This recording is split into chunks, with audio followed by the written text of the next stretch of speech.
Welcome to another edition of Our City. As we're moving into spring, I hope all of you are dealing with the warmer weather. It is refreshing after the winter times. On Wednesday, April 3rd at noon, I'm going to join employees here from City Hall, maybe some from the Board of Education, some from the local businesses, and we're going to do a walk from City Hall to the Elizabeth River Trail, and it's in honor of National Walking Day. And later that afternoon, around 2 o'clock, I'm going to join the Caregivers Resource Fair. It's at the Stephen Sampson Center, located at 800 Anna Street. And on Saturday, April 6th, I'm going to attend the competition for Men That Cook. This is hosted by Missionaries on a Mission. It's held from 12:30 till 3:30 in the afternoon at the New Bethel Missionary Baptist Church, located 856 East Jersey Street. And on Sunday, April 7th, at 4 o'clock in the afternoon, I'm going to present a commendation in Troop 101, the Court of Honor Luncheon and Awards Ceremony. This event will be held at the Arches, located at 946 Anna Street. So if you need more information concerning these events or any other events, please call our Public Information Office at 908-820-4124. And for tonight's show, I'm joined by a special person named Mr. Jalil Oates, who has written a book, The Makings of a Man, the Essential Characteristics of Manhood. Jalil, welcome to the show. Thank you for having me, Mr. Bowich, Mayor Bowich. Yeah, that's good. Are you Elizabeth native, born and raised here? Born and raised, City of Elizabeth, from the First Ward, and then lived there my entire life, and then I would eventually go on to college, and then come back home.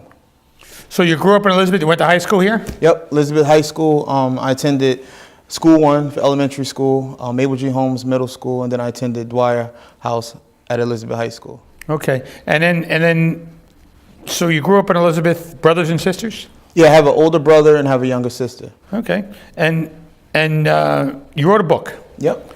But you went on to college too as well, right? Absolutely. So you want to start with what inspired you to write a book? What naturally inspired me to write a book, me growing up in school, those picture prompts, I would always, keep continuously write, excessive stories about the picture prompts. So I noticed at a young age I had a skill for writing. And then, just simply growing up and, always, either writing music at a time. So just pretty much as an adult, and, with the mission I had on my heart to give back to the community in any way that I could, it really inspired me to push through and come through and bring the book to fruition. Show us the book. So this is Makings of a Man. And what the book is about, it's about the essential characteristics of manhood, characteristics that I feel as though are very important for young men growing up throughout their adolescence. So, it was on my heart to put it out there, give back for the most part to my community, and this is what manifested. So what do you think young men can take from this book, the content of the book and its chapters?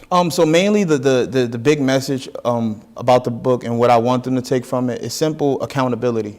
At the end of the day, if we all hold ourselves accountable, we would know that we are in control of our futures and control of our destinies. At the end of the day, you can be taught how to fish, but doesn't mean you're going to be good at fishing for the most part. So it's just me giving guidelines to young men, that I use growing up, characteristics that I felt though were very important growing up that, actually propelled me to the success I've reached at this point in my life. So Jalil, it's a self-help book. Yes. Basically people can take their own lessons from there and move forward.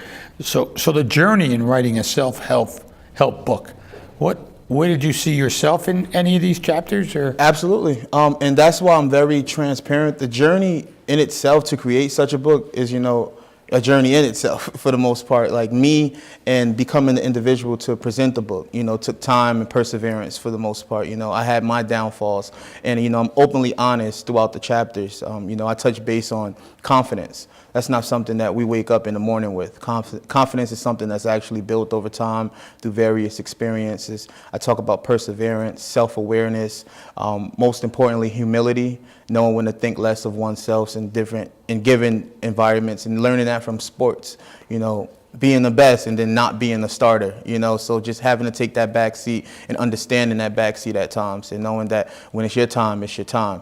So throughout the book, I'm very honest. I define these characteristics, and then I elaborate on them as well.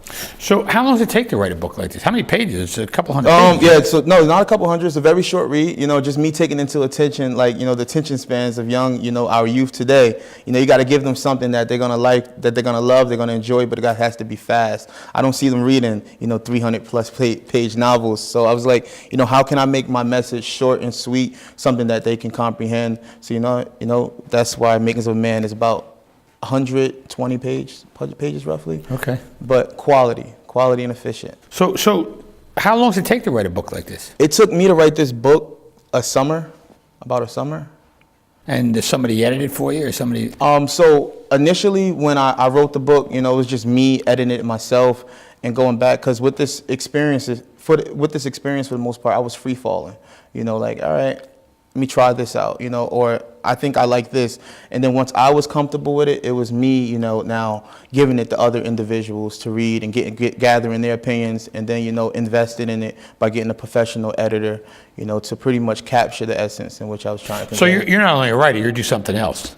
I'm not a writer. I'm not only a writer, I'm in leasing, so real estate, property management. In addition to that, in college, I was a collegiate athlete, played football and rugby as well in college and grad school. I also acted in college as well. So, I just look at myself like a trailblazer for the most part. So tell us about rugby. Rugby. Rugby is fun, but rugby to me is actually something that I fell in love with more than football, to be honest with you. It was a sport. But there's no rugby around here in Elizabeth. Not at all. No. Not yet. Not yet. In due time, but I think you see kids playing rugby. Absolutely, especially in our city. That's a harder sport than football, isn't it? It's not harder actually. It's more leverage, because I would compare rugby more to wrestling and understanding leverage. With football equipment, you're going to run at somebody 100 miles per hour. But in rugby, you're going to be actually a little smart, and you're going to be strategic in how you tackle a 250-pound man. So I think in rugby, it's safer. The game isn't as intense, but the injuries are, when they do happen, they're a bit brutal. The injuries in rugby are more severe, right? I had my ear ripped off. You did? Yeah, in college. I had my ear ripped off. My coach gave me a little tiny Band-Aid. He said, "You'll be all right." And I'm feeling all this blood gushing down my arm. It was from funny. a rugby match. Yeah, it was just simply, just tore it. Now it's played with a ball as well, right? You Yeah. advance the ball up and down the field. Absolutely. And do you get first downs in rugby? No, you don't get first downs. Straight 20 minutes and 40-minute halves, and it's no first 40-minute halves. Yep, 40-minute. So it's an 80-minute game. Yep, but I like the camaraderie of the sport, in which difference between football and rugby. Rugby, you meet the guys afterward. You're going to a pub or something. You're getting to know them. It's like a networking aspect to it as well. With football, it's because there's no other crazy people playing rugby. But I consider myself one of them. Rugby has put me in positions to be in places I never thought I would be. Like playing at Yale, playing at Princeton, playing at UMass Dartmouth. Being able to meet the men at Harvard and being able to connect with them. I don't see that happening in football. And then just rugby creates that camaraderie amongst opponents and teammates. Are there any pads or anything in rugby? No pads. No pads. No pads. Just your body. Your heart is heart. That's it. So. When did you realize writing would be something you desired? You said when you were young you had a talent for it. Did that thought process continue as you grew into adulthood? As far as adulthood, I noticed my natural ability to publicly speak, began to form, because when you read a lot, you write a lot, you can kind of pretty much you develop that skill to now let it out, convey it through your voice. And writing just something that came natural. And just seeing other individuals in college, the leader of multicultural affairs, he was actually an author. So me just seeing an individual just be able to do it, and seeing the behind the scenes of it and the work that it entails, it was just just pretty much me. That was a mountain I was willing to climb. So Jalil, how does a book get published? So the process, the traditional route is to pretty much, you create your book, you get it edited, then you shop it around to different various publishers. Me, on the other hand, I went the more, unconventional route with self-publishing it. And I self-published through Create Space, which then transitioned to Kindle Direct Publishing. And then, just it's pretty much a very straightforward process, but it was just me, taking my time with the various steps, trying to understand what I was getting myself into. But ultimately, for anyone, anyone that wants to self-publish, it's easier than you think. And if you ask me, I'll tell you how to do it better than I did. Really? Yeah, absolutely. Yeah, I'm not a writer. I got a lot of people around me that can write. You got one in you. You got one in you. Yeah, I don't know about that. You're so kind, Jalil. You're so kind. So when you write a book and it's a self-help book, then there's got to be something you learned yourself. Absolutely. So what's the most surprising thing you think you learned about while creating your book? Well, creating my book, and then just pretty much being open about a lot of the various experiences in and throughout my life, I realized how blessed I actually am. With my family, when I thought I didn't have, this huge loving family, peeling back the chapters of my book, I realized how, loving and supportive my family really is. And being someone that went to college in a totally different city, to come home, I have different perspectives.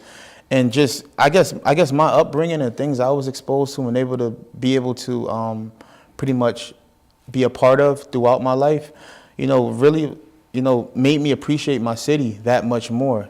I'm in a city in Springfield, Massachusetts. Business isn't like Broad Street. We don't have the Elizabeth Avenue. You don't see, small businesses being able to flourish as much and understanding the reasons behind that.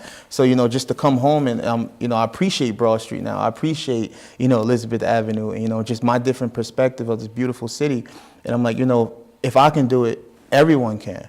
Because the opportunities are endless. So you talked about Springfield, Massachusetts. Which college did you attend? I attended American International College. Is it in Springfield? Yep, in Springfield. Okay. That's the Basketball Hall of Fame too, right? Yep, just up the street. Did you ever go? I did not go. We talked about this one day. You walked by it every day. Every single day, drove by it, walked by it. I just never stepped in. Never stepped in it. That was something I guess I was holding. After grad school, I'll check it out. Never got to it. So one alumni weekend, I head up there. Okay. Where did you go to grad school? Same school. So initially, I played football at American International College. Upon graduating, the rugby coach, Josh Macy, he was like, Jalil, you want to try rugby? So, stayed at school for another 2 years, obtained my MBA, my master's in business administration, and I tried rugby out, and it was one of the most amazing experiences of my life. And you met a woman who works with my wife up there, right? Tina Toohey. Mrs. Tina Toohey. Was she a professor? Yes, she was more like a TA. She was in charge of event coordination on the college. So pretty much if you wanted to book the theater arts and everything went through Miss Toohey. And everyone knew if you needed something done, you had to go to Because it was a Miss kind of small world that she told my wife in New York about this young kid who's really bright from Elizabeth. Exactly. So you must have told her you from Elizabeth, and she knew my wife. Exactly, and it's just that taught me, it's a very small world, because how are we able to establish that connection? I know. And it's just like, Miss Toohey, she was always very helpful. She saw a lot in me that I didn't see at myself at a young age, and just, her projecting her, hopes and, dreams for myself, helped me as well. So back to football and rugby, I'm mesmerized by this. The experience between football and rugby, did it help in your writing at all? As far as the experience, you learn a lot of life lessons on fields. And if I learned anything from, this book experience and, comparing it to football and rugby, is that you need other people. One can't win a game on itself. One can't win at life on himself, on his own as well. Like, you need to collaborate with the different individuals. And, similar to defense on rugby. You're all a part of a front, a line, and if that line breaks, at any point, that can hurt the team. The other team can score. Someone gets past the other person. So it's just me learning how to collaborate, with others, and that camaraderie that comes with collaborating with others, with mutual understanding, mutual, missions that we're on as well. So how many points do you score in a rugby game? In a rugby match, when you score, it's 5, and then when you kick, it's 6. Okay. And then pretty much what's the average score in a rugby game? We done beat people 100-0. Oh, you have? Yeah, it's been bad. So like it can definitely vary, because when you factor in 40 minutes nonstop, and what was really, really great about my school was a small Division II school that went on to grow to be one of the D1 powerhouses in rugby. In rugby? Yep. American International College. I don't know what you're fascinating me more with, your writing ability or your rugby skills. Pretty much. Rugby's done though, so better. Yeah. I'm professional. I can't go into interviews with any black eyes or swollen lips and stuff. It don't work at 29. That's right. Don't work at your age anymore, right? At all. Jalil, we're going to run a few commercials. Stay with us. Talk more about your book. Absolutely. Please stay with us. We'll be back more with Jalil Oates and The Making of a Man.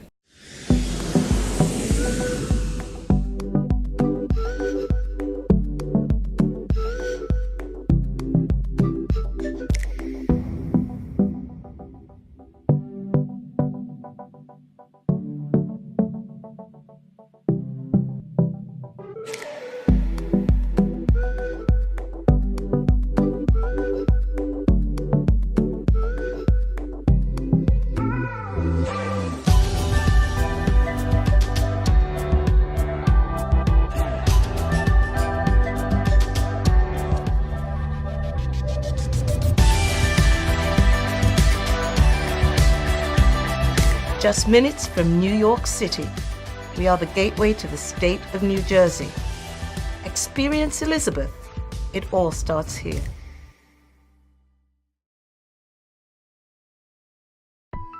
We're an American original. Dependable, historic, nuanced.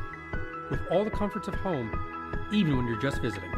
So we're celebrating for all that we've left untouched and all that we've changed.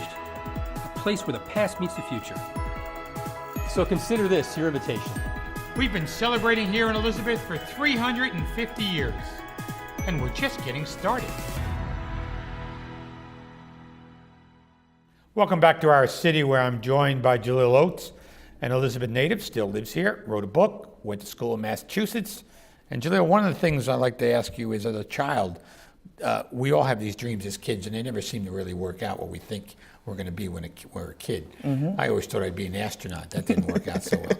So, Jalil, tell me, did you have dreams as a kid? What did you think you wanted to be? Be honest with you, be totally honest with you. As a kid, I wanted to be Hercules. Yeah, the strongest guy around, right? I wanted to be Hercules. I was really, really in tune with like Greek mythology and understanding like, Zeus, Hercules. And I was just so into that I always just wanted to be this great man, this manly man as a kid. And I think that followed me throughout life, and me, always wanting to take the leadership role, always wanting to be in front of the lines, and also when there was things that people say couldn't be done, I look at like, what, let me try it. Maybe I can do it. There's just this Jalil thing. So, I think that for the most part, I wanted to just be the man. Well, playing football and rugby, it's pretty close to being two tough sports. So you kind of touched upon this in the beginning. Mm-hmm. If I was to write a book, and I'm not a writer, but if I was, what advice would you give me, or anyone for that matter? Any individual, whether it's, a young gentleman writing music, anyone, attempting to write a book, the best advice I would give them is to take your time, to really take your time, because with my book, I feel as though that, I just did a lot fast. And then the entire journey was, making sense of this huge pile of words that I had, as opposed to if I would have known the concept that I wanted to move forward with, being strategic, not even strategic, being more organized, and, just simply taking my time so that everything is just, perfectly worded. So when you go about the editing aspect, that you put your all into it, and you won't find as many flaws with your writing. So then that would be the advice you gave me.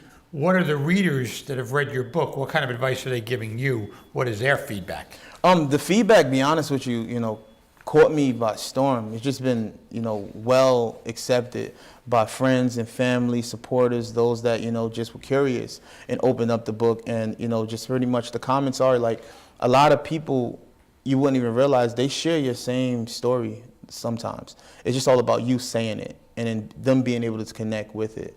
And a lot of people, would, DM me, because we got, social media now. They'll DM me like, hey man, like I felt this chapter, I felt this part of the book. But you go into some social media in the book. Yeah, absolutely. Yeah. And pretty much letting people know that, it can be a trap as well. It could be a facade that you create for yourself. And me in my life before this book was me doing away with, any false images anyone could possibly think of me. Well, that's always difficult. People always have false images. Absolutely. Yeah, but you got to ignore them, right? But perseverance is reality. That's right. So what do you think Perception, makes, absolutely. what do you think makes a good story? What makes a good story is, I think, honesty. Some honesty, facts. Know exactly what it is that you want to talk about, the message that you're conveying, and just having everything organized for the most part. Because when you're writing, you're painting a picture with your words for others, and sometimes you can lose your audience, sounding too smart, writing too big of a word. So just know your demographic, who you actually want to reach, and speak to them. So my notes tell me you like poetry. You have some favorite poems? My favorite poem is "If" by Rudyard Kipling, and my favorite part of the quote is in which he states, to walk amongst kings and not lose a common touch. To pretty much lose all of everything you worked hard for and use worn out tools and build it back anew without talking about the losses you've been faced with. So that it's a really powerful poem. I encourage a lot of young men, men in general, to get familiar with this poem, because it's really, something that's inspired me throughout my life. So speaking of inspiration, growing up in Elizabeth, did you participate in any youth programs or things that exist here in the city? Absolutely. Born and raised in the port, I played in EEA leagues, the Elizabeth School System League for a while each summer. I participated in March Madness through the Elizabeth Giants organization, in addition to playing for PAL, Pop Warner, Elizabeth Minutemen, growing up in the press, the Boys and Girls Club, utilizing the recreational centers after school for sports each and every day as a kid growing up. So I'm definitely a young kid that was born and raised in the city and brought up by the city. So Jalil, tell me, you reading any books now? What's the book on your nightstand? Well, the book I just finished was it's pretty much, what was the last one? It was by Ta-Nehisi Coates, Between the World and Me. Just read that. Read The Four Agreements. I read, Mind Gym. The list goes on and on. I would have to go on my phone because So you're still a reader? Yeah. So pretty much I ventured away from, reading books, and what I like to do now, utilize, technology. I listen to audiobooks, so I'm driving my commute to work each morning. I put the audiobook in, chip away at the chapters, and I like it that way, because when you listen to audiobooks, you're really getting the message, or you're getting the book the way the author intended for you to receive it. So speaking of message, what is your overall message of the book? My overall message for Makings of a Man is simply, impossible is impossible. I think anything in this world can be done with just viewed with the right perspective, from the right angle. There's always a way. Diseases, for a while they're incurable until they find the cure. Some records, they seem unbreakable until someone breaks them. So I just feel as though I just want young men to give themselves a chance. Go out there, try everything, and if no one has done it before, be a trailblazer. So is the book journey so far a positive or a negative for you, or is it what you expected, or has it exceeded expectations? The book, I would say, in all honesty, has exceeded expectations, because I didn't venture into writing this book to be a renowned author, if that makes any sense. It was just literally a message that was, heavy on my heart, like, Jalil, you have to do something to give back. And the best way I knew how to give back was to give everyone my perspective and my blueprint on how I became the man I am today. And I think that by me sharing that, it'll help other young men realize, if Jalil can do it, of course I can. Because I'm not perfect. I'm a very imperfect individual. I've had my ups and downs, and I've been honest about my downs. And it's like, you don't have to make the same mistakes I made in order to learn from them. And I want more and more young men to do that. Like, you've seen somebody do something negative, know to go the opposite route, as opposed to indulging in those same actions and getting the same result from it, So what else can we look forward to? You can look forward in the future for me. I like to do, more of this book. I would like to expand, because Makings of a Man, I would like to create a book for women, catered to women for the most part. I would like a book, catered to, now an adult version of myself, and pretty much reflecting on the lessons and my perspective as a young man when I originally wrote this book. So that, I want to do more things in the community, as far as, youth outreach for the most part, aligning myself with the various programs, which I've been doing. I've spoken at quite a few different youth organizations this year. So just to continue that, for the most part, and just be Jalil. So Jalil, the way you wrote the book was you came up with some quotes from interesting people and worked around the quotes. Here's one from John Wooden: "The most important thing in the world is family and love." And then there's another quote here in the back from Martin Luther King Jr. and others. So these quotes, did you have these quotes and then build off the book, or did you write the book and then go back and say, hey, this quote kind of fits? Exactly. How did you do that? So the book was written, and then it was just pretty much me making sense of the journey that I took along, pretty much putting the book out there. It was like, it felt like scribble scrabble at a point, and it was just like, how do I structure everything? And then the quotes came about after, having the different chapters and what I was talking about, powerful quotes that match that. So when I talk about character, major quotes on character and characteristics, perseverance, quotes on perseverance, and I would find, the best quote that fit that chapter. And when you went through this by chapter to chapter, I'm just curious, have you read it after you wrote it? And Yeah, I know that book. you know this book. I know that book. Because it's like chapter 4 here is self-awareness. And when I discover who I am, I'll be thee. Quote by Ralph Ellison. Absolutely. I mean, some big name people here you have in here for quotes. Absolutely. Yeah. It's the chapter on disappointment. What did you get into on that chapter? The chapter on disappointment was just me pretty much coming face to face with, they say don't make assumptions, don't assume things. And throughout my life, just pretty much coming face to face with disappointment and how important it is in how you carry yourself after being disappointed. A lot of people will hold their head, look at a situation like I failed, this is over. And others will look at losses as slingshots with the slingshot effect. Like, I fell back for a short time just for the situation to propel me forward even more. So it's just, touching base on disappointment. I talk about, pretty much. So when you get knocked down, it's not how long you stay down, it's how long it takes you to get up. Exactly. And then that is a learning experience in itself. What happens after that is what defines you, not the actions that cause you to lose. So Jalil, I want to thank you for taking the time to join us on the show. I want to thank you for having me. Yeah. And I want to ask you too, I want to have you sign that book. That's my grandmother's copy. But I was like, I'm gonna get a signature from the mayor in the book. So that's a special copy for her. We're going to do that. Absolutely. And I thank you for Jalil, that. thanks you for being here. Absolutely.